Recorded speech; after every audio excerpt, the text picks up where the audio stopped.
नमस्कार दोस्तों, फिरोजपुर लोकसभा क्षेत्र से बीजेपी के उम्मीदवार बस यहीं पर रुक जाइए, क्योंकि अभी तक तय नहीं हुए हैं। सबकी धड़कनें तो इस बात पर हैं कि वो तय हो, लेकिन अभी तक बीजेपी के उम्मीदवार तय नहीं हुए हैं। आम आदमी पार्टी के हो गए हैं, श्रोमणी अकाली दल के हो गए हैं, और आज सपटा साहब रुक जाइए, और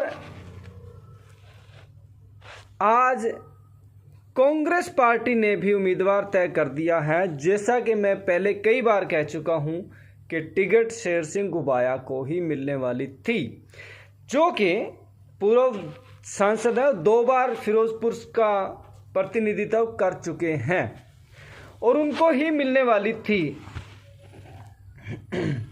अब मुख्य रूप से एक उम्मीदवार, एक पार्टी का उम्मीदवार रह गया है, वो है भारतीय जनता पार्टी। इनके 3 नामों पर बड़े लंबे टाइम से चर्चाएं हैं, लेकिन सिर्फ चर्चाएं हैं। कल मैं सुन रहा था कि जाखड़ साहब खुद यहाँ से इंटरेस्टेड हैं। अब मैं पक्का नहीं कह सकता, ये हवाई बातें हैं। जाखड़ साहब मुझे नहीं लगता कि लड़ेंगे। अगर लड़ेंगे तो यहाँ से मेरे ख्याल से रविंद्र आंवला है, और ये सुन रहे हैं कि वो दिल्ली डेरा डाले हुए हैं। इनके अलावा कोई और कैंडिडेट मत्था तो मार रहे हैं। सुरजीत कुमार जानी भी है, पूर्व कैबिनेट मंत्री हैं, लेकिन मैं फिर कहता हूँ ईमानदार तो हैं, लेकिन वो इस रेस में नहीं हैं। और जो पूर्व कांग्रेस पार्टी में मंत्री रहे हैं, कैबिनेट मंत्री राणा गुरजीत सिंह सोढ़ी, उनका बहुत चर्चा है, लेकिन मुझे लगता है कि पत्ता लगभग कट चुका है। और रविंद्र आंवला को क्यों लोग पसंद कर रहे हैं? सबसे बड़ा प्रश्न ये भी है, जब वो अभी तो बीजेपी में आए भी नहीं है, तो दूसरी पार्टी के उम्मीदवार हैं, दूसरी पार्टी के लीडर को लाकर के उम्मीदवार बनाएंगे तो उसका नफ़ा नुकसान भी होगा। लेकिन उनका प्लस पॉइंट ये है कि उनके फेस की वैल्यू ही अब इतनी बढ़ गई है,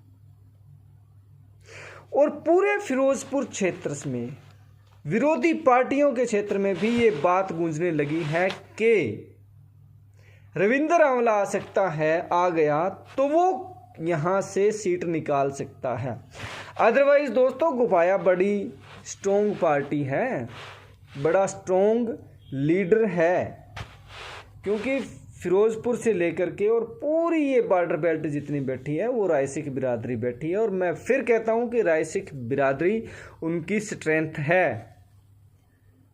हाँ, आम आदमी पार्टी के आने के बाद में उसमें दरार तो पड़ी है, लेकिन मुझे लगता है कि आम आदमी पार्टी का उम्मीदवार दूर से काका बराड़ जी को बनाने के बाद में अब ये मुकाबला और दिलचस्प हो गया है।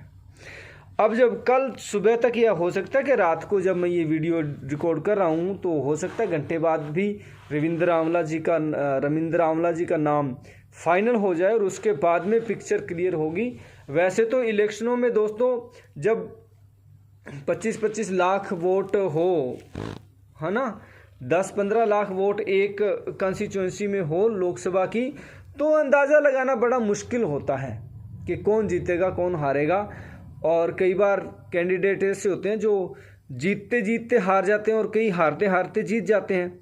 इसलिए ये कयास ही हैं। और जो ओपिनियन पोल और एग्जिट पोल होते हैं, वो भी ऐसे कयास होते हैं, वो 5-7-10 बंदों को पकड़ करके और वो बस निकाल देते हैं, और हवा बनाने के लिए अपना व्यूज़ दे देते हैं। मेरा कहने का मतलब ये है कि अभी तेल देख तेल की धार देख। कल तक जब घुबाया आम आदमी कांग्रेस पार्टी के बाद में बीजेपी का अनाउंसमेंट हो जाएगी, तब थोड़ी सी पिक्चर स्पष्ट होने लगेगी कि अब मुकाबला किस तरफ जा रहा है। तो घुबाया साहब फिरोजपुर से तीसरी बार अपनी किस्मत आजमाएंगे, और अब देखो कि आगे आगे होता है क्या।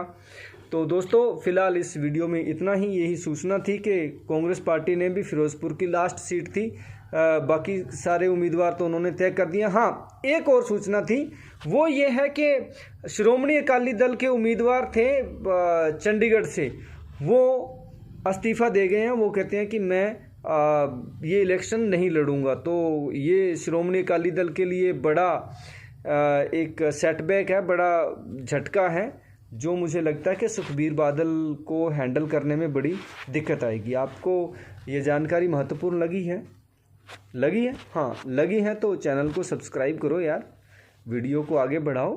धन्यवाद।